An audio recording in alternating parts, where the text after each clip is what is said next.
Hi, I'm Robert Hurt. Thank you for tuning in to our July monthly video address. As we celebrated our nation's independence this past month, we were reminded of the sacrifices of our founding fathers and the vision that they had for this country. When they signed the Declaration of Independence on July 4, 1776, they risked their lives, their fortunes, and their sacred honor for this country's freedom.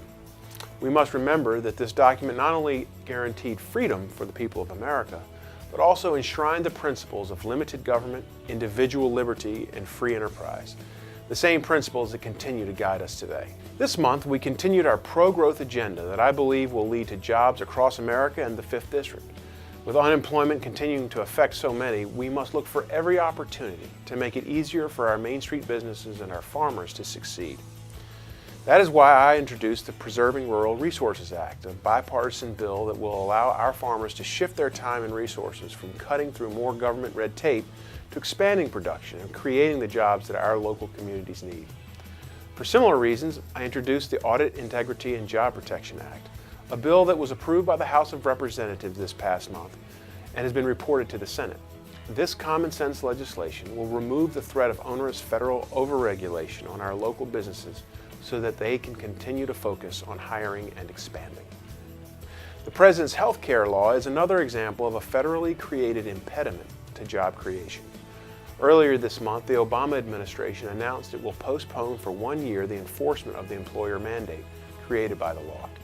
Yet the administration failed to provide the same relief to hardworking individuals and families. It appears that the administration is now only publicly recognizing what we in the House have expressed since day one. This law is too complex and unworkable and is having a devastating effect on our workforce and our economic recovery.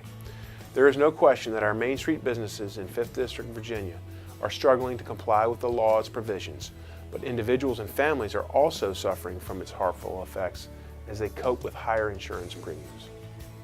That is why we in the House voted to suspend both the employer and the individual mandates and stand committed to repealing this job-crushing law in its entirety and replace it with patient-centered solutions. Finally, our work in the Financial Services Committee continued this month as we heard testimony about the state of the economy from Ben Bernanke and approved legislation that would reform our nation's housing finance system. Over the last 6 months, the Financial Services Committee has held a series of hearings examining how the actions taken by Fannie Mae and Freddie Mac over many years contributed to the financial crisis in 2008, caused boom-bust cycles in the housing market, and forced American taxpayers to bail out the GSEs at a cost of nearly $200 billion. After hearing from over 50 witnesses, it could not be clearer that our system is broken, unsustainable, and in need of serious reform. That is why House Republicans introduced the Protecting American Taxpayers and Homeowners, or PATH Act, a legislative proposal designed to create a more sustainable housing finance system that benefits both homeowners and taxpayers. This bill would restore stability to the marketplace, end the bailouts of Fannie Mae and Freddie Mac, and get private capital off the sidelines. It has been approved by the Financial Services Committee and reported to the full House of Representatives. I am grateful for the opportunity to represent you here in Washington as we look for ways to make a brighter future for our country. I look forward to seeing many of you as I get back to work in the 5th District next month. Again, thank you for tuning in to our monthly video address.